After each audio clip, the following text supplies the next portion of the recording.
It's about 1:30 in the morning. I'm very well, not really 1:30 more. If I would, I would be tired and have to go to work. But glad I don't have to work until the afternoon. So it's close to midnight. I got back a while back ago from Don't Breathe. I thought it was fantastic. I kind of liked it. It will the shock value is there. The suspense and thrills are there, including the horror.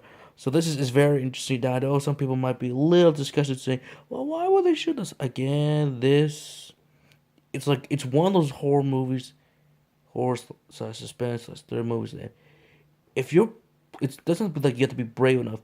If you're gonna understand on what they're trying to do, I know some people's like, no, no, this will never. Like again, hey, this happened. So again, this movie is again fictional, but we do know there are people out there. So let's just put that aside. Let's get that out of the way. Again, these actors and actresses are acting for film. They make it. They so they know how to handle this. They know like if this was going too far a point, they would have shut this down. But it didn't. But it didn't. And remember, this the same director got criticized for Evil Dead in 2011. So this is why he made the film. Like get a that kind of motivated to make the film. But this film is awesome and great. And here's kind of why I know some people are saying like, no, no, no, no, no, no, they don't see it, or it's like low to them. I'm like, okay, maybe it was either too much for you or something. I don't know. But everyone's entitled to their own man's opinion. This man's opinions might not even matter. Maybe you plan on seeing the movie or not plan to see the movie. But this is just one man's opinion on why he loves the film. One, the suspense and thrills are correct. Like, holy shit, are you going to be on the suspense 1 year into this abandoned? It does a great job building suspense. You don't know what this blind man is always going to be. He could be right behind you. He could just be looking around. He could be waiting for the one particular sound, giving away your position. So he's not a Daredevil or uh, the Book of Eli level, but he knows where his surroundings are. He's been trained. He's a blind veteran who served. But if he hears just one sound, you're fucking screwed. There are points where you can evade him, but again, it's kind of like movie plot armor. So some of them die, some of them don't. But it's really good stuff. The camera does cinematography does a fantastic job of giving us these suspense and thrill moments, like really tight corners, or you have no idea like where it's gonna be, and just capturing the emotions on these characters. It's a thought wow jump. All right. So what about the plot? So well, the plot is basic enough to do.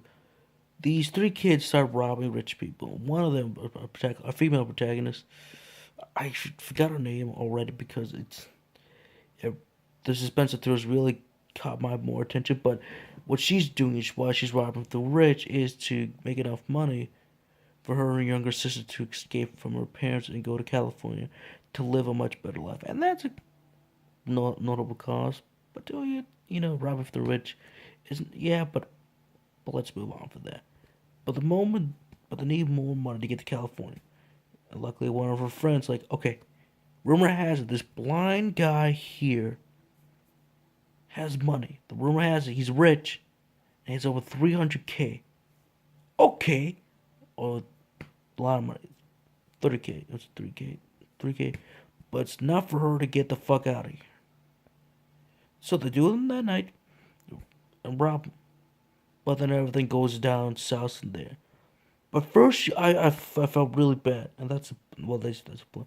But first, I really felt bad for the blind guy. Like, oh, why are they robbing him? Just go. Unfortunately, without going too much details into this movie, it gets really, really dark. It will shock you from time.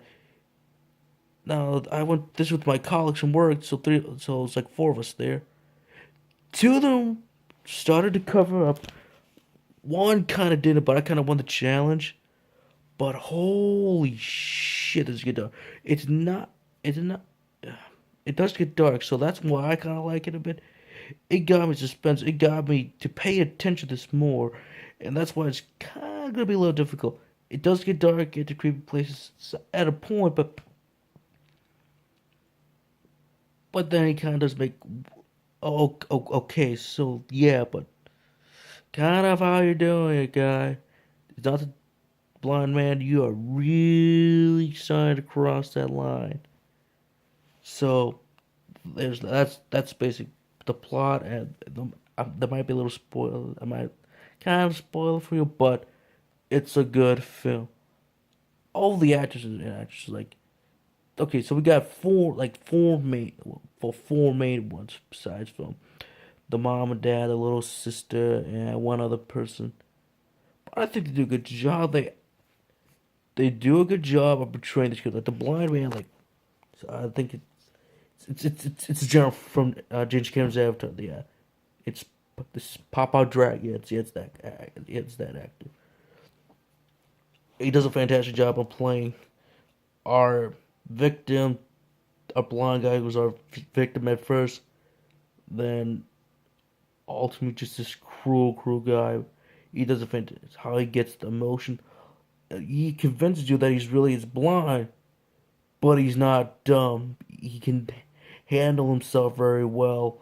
He's very scary, and throughout this entire film, and he does a fantastic job. Our lead actress, I thought I didn't like her acting at first, but as more the film goes on, she's like, "What? You got a noble cause? You just want to get the fuck out of there?" So she does a fantastic job. As for everyone else, it's either mix to okay. Some of them are like, but for the two, other male characters in this film, I think they do a noteworthy job because a one does want to help her out, like get her out of here, go to California. Well, the other one is more the conscious friend, so they do a good job. Even though parts, one of them is part is short, the other one lasts a bit longer. They do a good, fantastic job of delivering these characters. It's short, I think. Don't Breathe is going to be one of those horror films this year that it's good. It's got the suspense and thrill, but it's not the action-packed controversy, escape film where it's just like you don't go like a few seconds without someone dying. This film is just gonna be, it's gonna be tough for some people to watch, but if you can get by that and understand like what they're trying to do, if you see enough fair share of horror film like the Saw franchise, Friday the 13th, Freddy Krueger, or any kind of horror film, or even play your video games, horror like survival horror, I think you're gonna have a great time with it, or get more of an that understanding, know where they're gonna go. My final verdict and grade of this film, I'm gonna be kind enough to it. I was gonna have low expectation, but after I saw one clip from Joel Ops on YouTube, I can't remember. I'm like, okay, you got my attention right now. I'm gonna be kind enough to like, the witch. I'm gonna give this film a 9. Yeah, I'm gonna give it a 9. Goes up. It's a recommendation for horror fans. Like, it's just a recommendation for horror fans. Like, if you want to go see it. If you're thinking that you're gonna get good suspense thrills, you are gonna get that. But remember, this is part of the horror genre, so be very careful on who you bring, and you will get shot. Like you will get shot throughout this film a lot. It's a highly recommendation. Now, if this was released, I say a little before Halloween, just get ready for next year because to put this could be on your list. It's gonna be on my list for sure. On movies I can watch, like like The Conjuring, The Exorcist, all the like Friday the 13th, Freddy, Nightmare on Elm Street, Crimson Peak, Aliens. It's gonna get this is the one that's gonna go on that list for me. I don't know about you. It could be on your list. I don't know, but hey, remember this is just one man's opinion. I like the film. You might not like the film, or you might find it meh or too shocking for you. But that's okay. I went out there to support this film. I kind of like this film. Again, it's a 9 out of 10. Go out there, go see if you're a horror fan. If you want to start getting into horror films, I say start small, then work your way up. This one is up to you. Better have seen a lot of horror films to get through this movie, or maybe you spend some thrill too as well to get in there. All right, guys. I'll see you guys in the next review. The next review, this could be Kubo in a little bit, or it could be later on in the year, Doctor Strange. See you guys and have a good, fantastic night. And to sleep with the lights on.